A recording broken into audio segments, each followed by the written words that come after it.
You have dog crap in your system.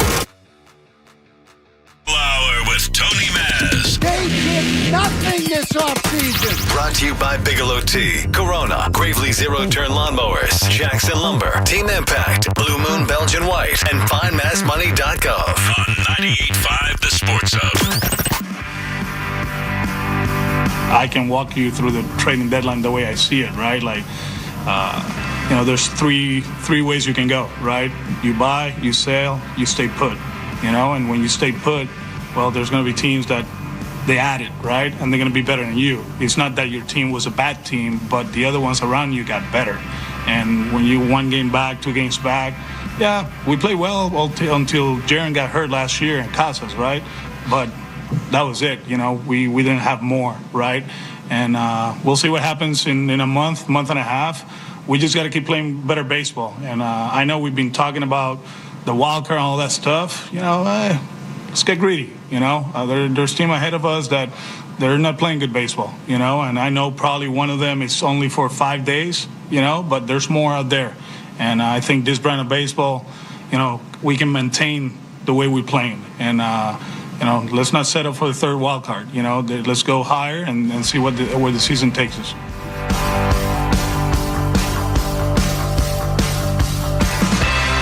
I'm just giving you my personal opinion here. That's a big statement.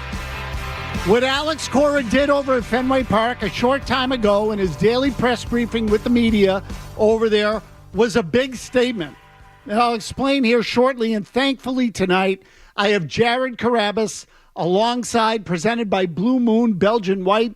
Be sure to relax and enjoy the ball game with Blue Moon Belgian White. That's Blue Moon, born in a ballpark, brewed for baseball. Alex Cora a short time ago, and look, there's been a lot of speculation about how the Red Sox are going to handle the trading deadline, how it's going to work between Cora and Craig Breslow. Are the Red Sox prepared, if the team overachieves, to go out at the deadline, make a move, reinforce things, all of that? Then, and I'm just giving you the timeline here now, Breslow goes on a broadcast the other night at Fenway Park. Let's see, today's Wednesday, so it was Monday night. Yep. And Breslow is asked point blank by Dave O'Brien of Nesson about the team's play of late. And remember, at that point, the Red Sox had not lost last night's game. They hadn't won Mondays either, but they went on to win Monday night as well. They are now in possession of a wild card spot, tied, in fact, for the second and third spots, but they have a little bit of a cushion now. They are in the playoffs. They are in the playoffs. Jimmy, can we play the Breslow comment here, if you would? I'm sorry to put you on the spot. I should have mentioned this before we came on. But again, this is Breslow from 2 nights ago. Yeah, I think we're currently still evaluating. We may have been having a very different conversation 2 or 3 weeks ago, but it's a credit to these guys who have shown up and played and shown a ton of resiliency, battling injuries, overcoming lengthy, trips on the IL. And, it's a credit to these guys. Obviously, we have to figure out what lane there is to pick come the deadline. But, I think there are a ton of, Alex talks all the time about the great vibes around the team. And, I think we're here to enjoy those and keep pushing guys forward. Boy, is that a lukewarm endorsement of your team. If that might even be downright cool. How about that? We still have to pick a lane. We're still evaluating. If this was 2 weeks ago, we'd be having a different conversation. All as if to say what has happened here in the last couple of weeks is a small sample size. Correct. The larger sample size here is that it's a 500 team, and the last 2.5 weeks they've played very good baseball. And he's looking at the larger sample size. Correct. Yep. Let's look at the larger sample size because again, in baseball, the small sample size, and in analytics, the small sample size doesn't mean anything. So contrast that. I almost said Bloom. What Breslow said on Monday night, again, with what Alex Cora said about 2 hours ago over at Fenway Park. I can walk you through the trading deadline the way I see it, right? Like, there's three ways you can go, right? You buy, you sell, you stay put, and when you stay put, well, there's going to be teams that they added, right? And they're going to be better than you. It's not that your team was a bad team, but the other ones around you got better. And when you 1 game back, 2 games back, Yeah, we played well until Jaron got hurt last year and cost us, right? But that was it. We didn't have more, right? And we'll see what happens in a month and a half. We just got to keep playing better baseball. And I know we've been talking about the wild card and all that stuff. Let's get greedy. There's team ahead of us that they're not playing good baseball. And I know probably one of them is only for 5 days. But there's more out there. And I think this brand of baseball, we can maintain the way we're playing. And, let's not settle for the third wild card. Let's go higher and see where the season takes us. Let's get greedy. This brand of baseball we can maintain. To me, those are the two big statements in there. Greedy, even the two big words. Greedy. Let's get greedy. Maintain. This level or this style of baseball we can maintain. What do you take from all that, Jared? It's almost like Cora versus Heim 2.0. Yep. Where here we go again, Jared. Yep, exactly. Cora is saying, hey, give us some reinforcements. We can do this if we have some help. And I don't know why this popped into my head, but it kind of does remind me of some of the comments that Alex Verdugo has made in recent weeks since coming back with the Yankees and asked about his time here in Boston. And he said similar thing. I think he said more or less what Cora wants to say out loud in plain sight. And that is, hey, we've got a good thing going here. It would be nice if we had some help. And Verdugo was saying that about some of these Red Sox teams where it was like, we've got an okay team, but if we had a little bit of help from you at the trade deadline, then we would have been able to plug some holes and go from there. Alex Cora more or less is saying like, hey, yeah, like we're playing good baseball right now. We've struggled a little bit to get it going, but we have it going at the moment. We're going to be getting Tristan Casas back pretty soon. They're getting healthier. They just got Wilyer Abreu back, who's been a major piece of what they've had going on to start.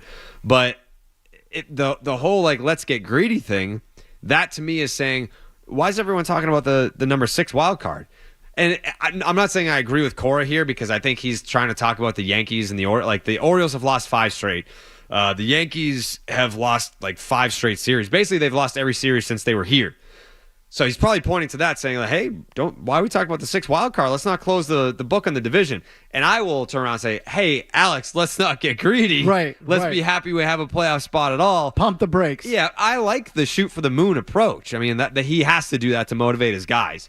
But in terms of Breslow's approach, that was my read on it. It was very similar to yours in that he's looking at the last 2.5, 3 weeks as some sort of aberration, and the larger sample size would indicate that this is a 500 team, which is what we all thought they were all along. I mean, we sat here, we're on the road to 81-81. We've been saying that for the entire season.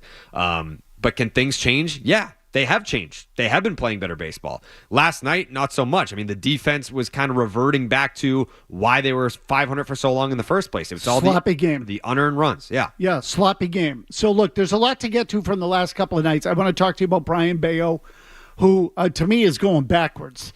5.5 ERA now. You put him in a situation where there's some adversity. A player or two doesn't get made behind him. He completely implodes, caves, which leads to all kinds of questions for me, Jared, about the way they evaluate in that organization, what kind of players they want, because they signed Bello. They haven't signed Houck. And one of those guys is contending for a Cy Young now, and the other one is going backwards. Not to get into that one too far, but I do think the biggest story right now is that Alex Cora is out there in public saying, we're overachieving, let's get greedy, we can maintain this level of play, which, Jared, that's a big one. You know what the other thing is, Tony? I think it's at the end of the year when he inevitably walks, he can walk away saying, don't blame me. Exactly. I asked for help. Exactly. So, to me, that this is, Cora's got leverage now. The team is playing well. Cora has managed well. The game he managed the other night, boy, did he push every right button. And when I say that, some of it's luck, because a lot of times in baseball, you make the right move and you get the wrong result. In fact, it happens more often than not that way, where I'm going to hit this guy for this guy because I believe in this. It's the right matchup on paper, but it doesn't work. Even if you send up a guy to the plate who's a 300 as a pinch hitter or batting average, the likelihood is 70% that he's going to make an out. So, look, Cora had an unbelievable night the other night where every button he pushed was dead on. My question to you is, why now? Like, it's June 26th. We're still, and I don't have an answer. I'm asking. Maybe you have some sort of theory. Why all of a sudden, Cora, I think for the most part, this season has been pretty even-keeled. Like, has not... It is what it is. We're at where we're at. The roster's the roster. Right. Why Right. now? Why now what? Like, why? Why now come out and basically make... I mean, I shouldn't say I don't have a theory because I have a little one. But why all of a sudden come out and make a plea to ownership and management when he knows they're probably not going to do anything? I think I just answered that because you put it on them. Say, hey, well, he couldn't vocalize this prior because they weren't good enough. Yeah. It wasn't late enough. You weren't good enough. And now it's late enough and you're good enough. He's in a position now to say, look at where we're at with what we have. Look at the obstacles that we've overcome, the injuries that we've endured, the over performances that we've gotten, the steps forward that we've taken from guys that were already here. Look at where we're at in the standings. And we're about what, like a month out from the trade deadline? Yep, that's right. Let me put the message out now instead of saying like, oh, 48 hours. Oh, I sure hope Breslow does something. It's like, no, we're putting you on notice now that's the message in here because now after if the trade deadline goes by and we've talked about this last year about one of the fatal flaws of Chaim Bloom was that he didn't approach any of the deadlines with any sort of conviction. Mm-hmm. There was no urgency. There was no aggression. I do think that Breslow will have conviction. We don't know, but that seems to be what he's been alluding to is that I'm not going to go half and half on this. Like we're going to pick a direction. We're going to go in it. But I think up 3 weeks ago that his direction was going to be like, let's blow this thing up. Like we've got some veterans on this team that are valuable assets to contending teams that are on contracts that are up at the end of the year. Some of them are more affordable than others, but we're going to pick that path because they kept dangling Kenley Jansen for what feels like, since spring training. Correct. Almost. We're really the off season. Right. So that's kind of would tell you that that's the direction they wanted to go in. And now Alex Cora is telling them, we can't. How? After we've suffered through 2020, 2022, 2023, how are we going to be in a playoff spot and you're going to sell pieces? How? It's not like we're coming off a World Series and the 2013 when they blew it up the following year, they traded the entire rotation. They overachieved. They had a bunch of veterans. They weren't going to run it back in 2014. It was time for that next core. That was Mookie Betts coming up in 2014. That was Bogart's first full season, Jackie Bradley's first full season. So that's kind of like similarly where we're at now. It's like you're getting that next wave. That next core is on the way. But if you're in a playoff spot and you're playing good baseball, how do you not add? How do you not go get that big piece? We're going to find out. And I don't think we're going to be happy with what we discovered, Tom. I'm just saying. Jared, I feel the same way. Yeah. I feel the same way. I'm totally prepared to be disappointed. So, I'd be surprised if they added. Not only will I, preparing to be disappointed, I'd be surprised if they add. Because I think that's where we're headed, and I think Cora knows it, and maybe that's what it is. He's throwing it on their lap. My argument for the timing, like you say, he couldn't say anything till now. Breslow came out the other night in the middle of that winning streak and made a lukewarm comment. Again, cool, not just lukewarm. Made a comment, we haven't decided yet. When you're in possession of a playoff spot, we haven't decided. The league sucks. It's not going to take much. What are you telling your players in uniform if when they're in possession of a playoff spot that you haven't decided yet we're going to pick a lane? Like we're in the gray area? When you're in possession of a playoff spot, you're not in the gray area. You're in. Tonight, they're tied. They're actually percentage points ahead of the Kansas City Royals for the third playoff spot. They're still in the playoffs. And the Red Sox are trending up, whereas the Royals are trending down. Really? I mean, unbelievable. I didn't think that we'd see a time where the Red Sox were in possession, or any Boston team was in possession of a playoff spot, and the people that ran the team said, I don't know, we'll see in a few weeks. We'll see where we are. But that's where we are with the baseball team. which is stunning. Meanwhile, nationally, boy, the Red Sox reputation has taken a major hit. Major. Kenny Rosenthal on the trade deadline will tell you what he said when we come back. This is the Baseball Hour with Tony Maz. Hey, it's Maz from Bigelow Tea, and you know what I like more than anything? Having a choice. So what does this have to do with Bigelow Tea?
They've been playing well. Does this change the narrative them to buyers during this trade deadline coming up soon? From last offseason, starting then, they have been a team that seemingly does not want to try, right? We're kind of just playing for the future, blah, blah, blah, blah. Well, guess what? Your team's actually better than you thought it was going to be. It's better than you deserve it to be. And I'm talking about their ownership right now. So at this stage, as well as they're playing and as interesting as they are, I would expect that they will buy and that they will maybe do two things at once. They can trade some of their potential free agents perhaps and bring in other players. That's not out of the question for them. When you play like this and you've got Alex Cora in the last year of his contract, you're obligated, in my opinion, to make an effort here. If they don't do that, well, then shame on them. So here's the question. Are they capable of shame? Do you think that the people who own and run the Red Sox feel any shame about not helping this team out at the deadline? I don't think they do. I can tell you that they don't. I mean, when I did the winter weekend thing with John Henry and Chaim Bloom and Alex Cora, obviously not Cora, but John and Sam basically got booed off the stage. And after the event was over, it was like, all right, where are we going for dinner? You know, there was no like, wow, that was, woo. You know, it was none of that. It was just like, all right, steakhouse? You guys want steak? Like, that was it. So, I think they are impervious to backlash. Yeah, and look, in some ways that's good. I mean, it's a you don't want to react to everything that goes on publicly. But in the same breath, I just don't think that they really care about what the fans are feeling. I mean, business is good, Tony. I guess. Every time I'm over there, I ask because I'm curious. So Monday when I did the Green Monster game, that was the first Red Sox game that I've gone to since the first homestand. I did opening day, which was a Tuesday. I did that following Friday. Haven't been back since. So I go there and I'm just asking around, like, how have the crowds been? They're like, they've been great. Like business is good because of a lot of the fans from other teams that were coming in. But if you're looking at the spreadsheets here, if you're John Henry, I don't think that you're looking at it saying like, well, what's the problem? We got a winning record. We're holding the playoff spot. Our manager is managing the hell out of this team. He's getting the most out of the boys down there. And I'm looking at the turnstiles and people are showing up. They were giving away bucket hats on Monday night because I was asking one of the security guards. I was like, man, there's a lot of people that are here at 5:30 when the gates open. Like, this is a pretty big crowd. I haven't seen a crowd like this since the Savannah Bananas were in town. What's going on? They're like, well, we're giving away bucket hats. And I was like, oh, that's why. Yeah, it's the giveaways. But so maybe that's, again, look, the out-of-towners are buying tickets too. The tourists are buying tickets. I get all of that. It's call her daddy night tonight. Oh, is that what it is? Yeah. Are you daddy gang, Tony? No. Oh, God, no. You're not daddy gang? I don't know what the hell you're talking about. Okay, I'm just asking. So, and I would just tell you that quickly, the television rating last night was not good. Now, it was a one-sided game. And you don't want to know why? Because it got cut in half, Tony. Oh, is that what it was? Yeah. That's funny because I don't see your game on my ratings list here. Yeah, we're under the radar. Well, they're afraid that you're going to outdraw Dave O'Brien, so there's that. So they don't want to rate it. Well, that could be. I wouldn't rule that out. I don't know how ratings work. You want to take a couple of calls? I do. I bet you outdrew them, and they just don't want it out there. Who knows? I watched the whole thing. I thought you and Papelbon were great. Then they did this spin the wheel thing with some rando from Nesson I've never seen or heard of, and that went right down the crapper. It was good. It was a good broadcast. I had fun. You know what? I missed it last night. Can I get it? Is it online? Is it on the app in recorded form? It should be on Nesson 360, Tony. Yeah, you know what? I'll look it up there and I'll watch it tonight. Yeah. I'm not joking. I am eager to see it. Use Felger's login. He's still paying for it. So let's take a couple of calls. Chris in Medford. Chris, what do you got? So front office says that they expect the team to regress, and they use that as an excuse not to buy. But just as easily, you could plug a Pete Alonso or a Vladdy or a rotation piece into the computer, and it would show that the team would play above what they expect of this roster as is. Then when the deadline passes and the team sucks again, they'll use that to justify it. Like, how do they expect the team to play after they play their tails off for the months leading up to the deadline, then to be slapped in the face? Like, computers, they don't take into account how deflating that's going to be for Cora and his players. That's right. Like, it's maddening. No, Chris, that's right. It doesn't factor in the human response, the human psyche, human emotion. It doesn't factor it in. Because when you go to the deadline and you are a mediocre team that's on the cusp, and then your ownership or management doesn't get behind you, you get deflated. That's a normal human reaction. Disappointment, you probably don't focus as well, and then you start losing. And then they say, see, we were right. Right? I hate that. Of course you do, because, again, there's a cause and effect there. On some level, there's some cause and effect. Like, did the projection, I mean, it didn't even exist back then, but what did the projections say about adding Dave Roberts, Doug Minkiewicz, and Orlando Cabrera? Would you be like, oh, those are the final pieces that we needed. Now we're really going to take off.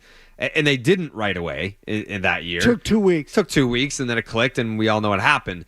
But the human element. I mean, Kyle Schwarber in 2021, he was injured when he got here. Did the projections tell you this guy was going to end up playing first base for you in playoff games? No. Like, you play it out. You have to just play it out. Yes. I say it all the time. Play it out. And Jared, just quickly, don't even use the Red Sox as an example.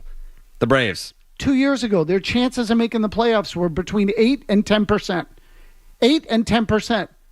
Ronald Acuna Jr. had just blown out his knee. Yep. They traded for 4 guys. They won the World Series. They did. Glenn's in New Hampshire. Glenn, what do you got? Yeah, guys, I was listening to you earlier in that Alex Cora making those comments about we need to be greedy. I had an evil grin on my face saying, how close do you think he will come to saying we need to go full throttle? Oh. So that would have been too obvious. Yeah, but he would do something like that. That would have been, now again, at this stage he might. You're not wrong about that, Jared. Yeah. Because frankly, he doesn't care if he gets fired. He's not going to get fired, but he doesn't care what the repercussions are because he's not going to be here next year. Exactly. Yeah. Same thing. Whether it's there are no repercussions for him because he's out of here. Right. So he can basically do and say whatever he wants. So there's no consequence for it. He could get a Bob Holer piece or something like that. Dalton and Dedham. Dalton, what do you got? Oh, that's coming anyway. Probably. Dalton, what do you got? Hey, guys. How we doing? Carrabis, what's up, man? How you doing, bro? I'm doing good. How about you? I'm good, man. So I just had a quick take. I want to get your take on this. So I think the Red Sox could go, the kid, the lefty out in Anaheim, Tyler Anderson, I think the Red Sox should go out and get him. I know there's three prospects we have off limits. It's Roman Anthony, it's Marcel Meyer, and it's Kyle Teal. But what do you think about them moving on from, Nick York or even the Mata relief pitcher? And do you see them moving on from anyone else, like even Blaze Jordan? I'm not going to let him go. What are the likelihoods you're going to get that kind of pitcher for those kinds of players? I was listening the other day when you were talking about what the Red Sox needed to add, and you mentioned the left-handed starter. Yeah, I would like that. Get a left-handed starter. It's not a matter of like naming names at this point because you want to shoot for the moon. I mean, you shoot for the moon, you get Garrett Crochet. Like that's the guy that you get if you want a left-handed starter. Yeah, he's got like a 12 strikeouts per 9 and a low 3 ERA. I mean, we saw him in that series where they split with the White Sox in Chicago. Very good starting pitcher. That's kind of like I would aim high. Like if you're going to start digging into your top prospects to trade for a starting pitcher, I'm not going to give up a chip here and a chip there to get like a number 3. Go get me the ace. Go get me the top guy. But the top guy is going to cost you one of your top guys. And I don't think that they've already walked it back. If you remember in Breslow's introductory press conference, he said, we're in a position now where we're not afraid to make a trade that's going to hurt. I feel like Dombrowski said similar things. And then he did it, though. He went out and traded 4 prospects for Craig Breslow. Sure. He traded Anderson Espinoza, who was their top pitching prospect at the time, for Drew Pomeranz. So he made some trade. And then Moncada and Kopech for Sale. He made trades that hurt. But ultimately, it was worth it. I mean, you got a championship out of those trades. Well, and none of those deals really hurt them. Didn't hurt them that much. Oh, no, not really, no. In hindsight, Moncada, good player, but not great. Not league like, average. Yeah. And Kopech never really panned out. Not to what we thought he would be. Anderson Espinoza never panned out. Haven't seen him since. Quickly, Sean in Colorado, let me get this out of the way. Wants to ask you about the Combine, which I couldn't give a rat's ass about, but go ahead, Sean. Sorry, Tony. Jared, I know you were at the Combine recently, so I wanted to kind of ask this while it was still fresh on your mind. Just 2 quick comments on it. One, should the Red Sox take the traditional approach and go for the best player available, or should they favor the pitcher? And 2, who were some of the big names that you got to watch or talk to that really stood out to you? And then finally, I just wanted to add... Okay, 2's enough. I can't go in that deep on the baseball combine, but go ahead, Well, Jared. I mean, the draft is a big deal, Tony. So 2 of the guys that stood out, Bryce Rayner. These are 2 guys that are going to go in the top 10. Bryce Rayner and Connor Griffin. And what's super interesting, you mentioned, are you going to take the best athlete or are you going to take a pitcher? It's the same thing. All these kids that are coming up in the draft now, I remember I did the combine last year. There was one kid, Bryce Eldridge, who I believe got drafted by the Giants, and he was a 2-way player. Now they're all two-way players. Eventually, like after they get drafted, I'm sure an organization is going to slot them into one or the other. One or the other. But Maybe for now, not. entering the draft, it's like, I hit for average, I hit for power, I have a cannon in the outfield, I play center field, I play shortstop, and I throw 97 off the mound. That's all these kids, and they're high school kids. There were a few college kids, but a lot of the talent was high school. I can throw 97, I can hit bombs, and I can hit for average, and I play great defense. Because they're freak athletes. Yeah, and I'll tell you what, after Ohtani, I wouldn't rule out that the two-way player might have a little bit of a revival. Sure. And I don't know how many there will be. I'm not telling you it's an easy thing to do. Finding a guy who can pitch at a high level and hit at a high level, and I'm talking about the big league level now. And some of these kids don't even care. Okay. Like, I'll ask them the question, like, hey, if a team that you're meeting with asks you, do you want to, we want you to pick one. And they'll all say, yeah, I guess I want to play every day. It's like, yeah, I can throw 97, but like, yeah, it's whatever. I'd rather play 155 games and hit bombs and be on base and play defense. They'd rather be engaged than be a starting pitcher that plays once every 5 days. And it's a longer career. Sure. In all probability, right? Yeah. It's a longer career, too, which means more money. Anyway, Kevin Majori's got your headlines here. Don't go anywhere. We'll continue with your phone calls. Again, I think fascinating comments. Fascinating by Alex Cora over at Fenway Park tonight. And I'm not joking about that. Really, I'm stunned that Cora would publicly proclaim or ask ownership and management to invest in the team, which is effectively what he did tonight. And when I say invest, I mean at the trade deadline, help us. Let's be greedy, he said. We can maintain the athleticism and the pitching. The way we play, we can maintain it. Pleading with ownership and management to invest in the franchise with help at the deadline. Let me tell you someone who disappointed Alex Cora on the field. We'll get to that when we come back after Majori catches you up.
There's team ahead of us that they're not playing good baseball, you know, and I know probably one of them is only for 5 days, you know, but there's more out there.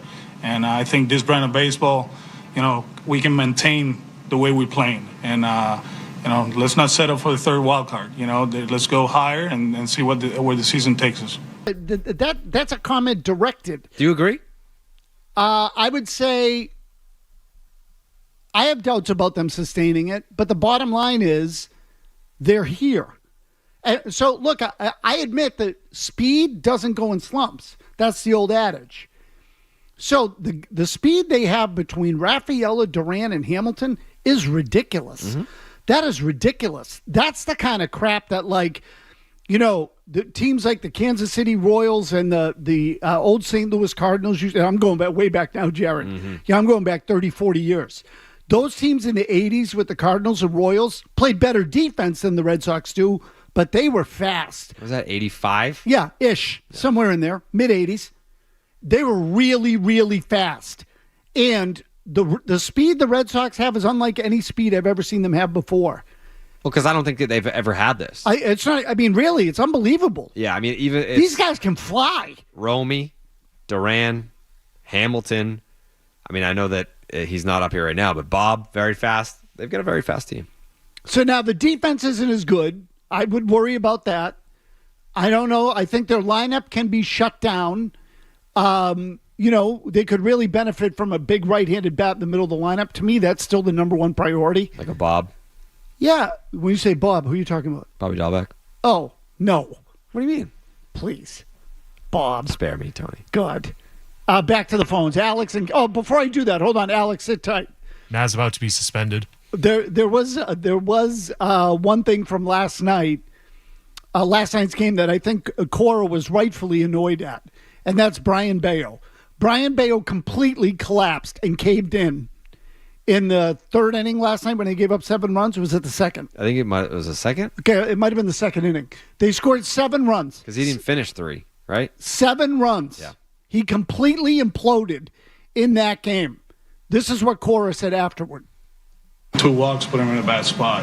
We gotta throw more strikes. That's the most important thing, you know, regardless of the results. That summarize his outing. You know, we got to throw more strikes. Pretty succinct. Cora was pissed when he went out to the mound. You could see it. Yeah, why not? He was pissed. Bello completely sucked last night. And I'll tell you, Jared, what worries me about Bello. This is the guy they signed early. Okay, and based purely on the stuff, the metrics, the age. In other words, all the measurables. Was there anything in there? Was there ever a point where someone looked at him and said, boy, he really doesn't have the emotional maturity to handle any sort of adversity? He even admitted it himself. I think he said it publicly either today or yesterday about how he's like, yeah, I've kind of always been this way, like even in the minors, and it's something that I've been working at, and I haven't been very good at it this year. It's like, well, yeah, no kidding. So did the Red Sox, like, maybe they think he'll outgrow it. They might be right. Which that's probably going to be the case. Maybe. It can't be like this forever. Some guys get older and never really handle the adversity well. I'll give you a good one, and he was a good guy and a good, you know. You remember Matt Clement, who pitched for the Red Sox? I do. Why are you laughing? Because our stats guy on the broadcast last night, his name is Matt Clement, so we were okay. going like, hey, Matt Clement, literally last night. Yeah. Matt takes the longest time ever between stats. Like Matt Clement took the longest time ever between pitches. Matt Clement was really a good guy. Yeah. Like really well liked, had good stuff, and yet everywhere he went never lived up to his potential.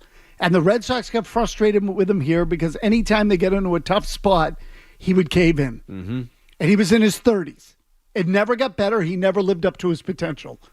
Alex in Cambridge. Go ahead, Alex. Yeah, my first, what's his name, thinks like he's Pedro, so I think that's why he's not that good. But if anybody remembered the movie Major League One, I don't want to see John Henry's naked body eventually, but that was the incentive for them to win in that movie. Yeah, so look, the story of a team, winning in spite of ownership is not new. The reason they made the movie is because it's real. It actually happens. So in this case, yes, something like that. Yeah. And the thing about Bello being, thinks he's Pedro, what people forget about Pedro, was the mental toughness and the control. Pedro had the velocity and the movement. He could freaking hit the corner on every pitch. He was a freaking marksman with that kind of speed. He had Maddox's control with, the velocity and movement of take your pick, a million Pedro. guys. Yeah. I mean, he had it all. This kid has trouble throwing strikes. You want to hear from Dean in Shrewsbury? Sure. You look like you're getting bored over there. I was just cracking my back. Okay. Dean, what do you got? I think the Red Sox should do everything they can to sign Alex Cora. I know you're saying that he's probably gone no matter what. I was wondering if you had some inside information on that or not. His teams have outperformed their expectations just about every year they've been there. I think he's one of the best managers in the game. Okay. Do you agree, Jared? With what? That his teams always outperform expectations? No. Okay, me neither. I think the last couple of years they came in a little low. Last year they mailed it in at the end. Yeah, I thought they did the same thing the year before. Majority, yes, but not always. Yeah. If you give Cora a good team, he knows what to do with it. No doubt. Okay, that's how I would put it. He knows what weapons he needs, and he needs the weapons that he asks for. And if he doesn't get them, he can still win. Maybe not to the degree that the expectations were set at, but yeah, I mean, more often than not, Alex Cora is going to get the most out of his players. He'll get the buy-in if he gets the players. The players like playing for Alex Cora. And I'm kind of curious now, how many people are in the room are aware that this is probably the last hurrah? Probably all of them, right? Like they would have to have some sort of sense that, hey, like this is his last go in a place where this is important to him. He won a championship here. If this is it, and we've got the Netflix people keep forgetting the next Netflix cameras are documenting this entire season. You want to look good.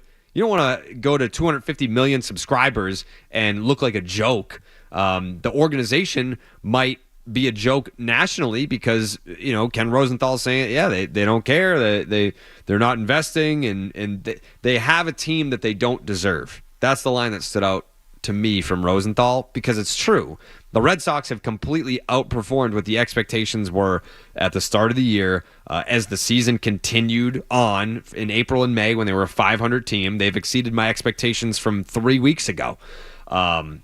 So, yeah, I think that there's definitely an element of, hey, this is probably the last go for Alex Cora. Let's send him off in the way that we know how. Your team is better than you thought. It's better than you deserve it to be. Mm-hmm. That's what Kenny Rosenthal said. That's a fact. About Red Sox ownership. Better than you deserve it to be. What a shot that is, too. That's a shot. It's a fact. Jeff in Norwood. Jeff, go. And it's Ken Rosenthal. Hey, how we doing, guys? So I just got to say a couple things. First of all, I've been bashing Cora for the last 3 years, but he's got the team playing pretty well at the moment, so we'll just see how long that lasts. But I just want to touch on the Pete Alonso thing. If I hear his name one more time, I'm going to have a nervous breakdown. He's a Boris client. Alonso? Pete Alonso. There's no reason that the Red Sox could ever trade for this guy and have to give up the assets to get him.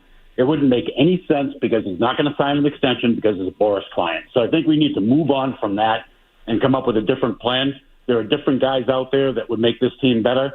Back to Cora for a moment. Okay, I'm going to let you go, Jeff. I'm going to let you go just because I can only give you so much time. Pete Alonso. The Mets are 10-2 in their last 12. Like the National League sucks. You don't want to talk about the American League being bad. The National League, you could probably finish this season 2 games under 500 and be the 6th wild card in the National League. And the Mets are playing excellent baseball. I mean, they just hit 4 bombs off Garrett Cole last night. Like I said, they've won 10 out of 12, and they're right back in it. I don't know why you would even entertain the idea of trading Pete Alonso. See if we can sneak in one more call before the break. Brendan and Millis. Good, Brendan. Hey, Maz, real quick, I just want to ask you, do you think Henry should sell? Because everybody's walking out the door, star player and manager-wise. Do you think he should sell? Right now, I say no. Right now, I say no. And I'm one of the few people that still feels this way. They got deep pockets. I like the deep pockets. So what happens if he goes? Who do you get? I'll take the devil you know. At least I know the ceiling on this devil. You follow me? Like and Jared, how do you feel? I feel like he already said he's not selling, so there's no point in entertaining a conversation otherwise. So at the end of the day, here's what I want. Everybody wants an owner that's invested. They all want to make money. If you think all of a sudden somehow some local owner is going to come in here, he'll have a fire for a little while. They all do. What happens after that? So again, you want to start treating owners like we treating owners like we treat politicians. We can do that. We can give them term limits. You can only own a team for 20 years. Yeah. Okay. Then you got to sell because you stop caring. We can do that. I'm up for that. If you want to do that, there are markets that, you would say would never want it to change. The fan base can vote you back in for a second term. Okay. Something like that. Okay, then fine. But we all know it doesn't work that way. Yeah, because they'll fix the elections. So yeah. I'll take someone with deep pockets. There's that possibility too. You can buy my vote. So anyway, we'll wrap it up with your calls. Don't go anywhere when we come back on the Baseball Hour. Stay tuned for more of the Baseball Hour on the Sports Hub.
I mean, I can believe it. Don't get me wrong. He was just his whole approach this year has been different. And it's been very sort of like, nope, we're going to show up. We're going to win in spite of him. I'm not going to get sucked into it. And I feel like he got sucked into it. On some level, like he gets sucked in. The team's playing well. And now all of a sudden he smells it and wants to win. It's probably the only time he's going to be able to deliver this take. So take advantage of it because he has a press availability to do today. But you know what I mean, Jimmy? Like the last couple of years, emotionally for him, clearly have been difficult. He's ready to compete. They don't help at the deadline. He loses his mind. The clubhouse turns against ownership, and then they start to spin in the second half, and he had a hand in that. So now, I don't know, again, am I telling you I think they were going to win the World Series? No, they weren't. They weren't good enough. But I also think that the manager's job is to keep everybody sort of pointed in the right direction. Yeah, pointed in the direction of winning as many ball games as possible, not worrying about 2, 3, 4, 5 years from now, especially when he's not going to be here because he wants to be the highest paid manager in the history of baseball, and his general manager doesn't talk to him. I just thought this year he had let it go.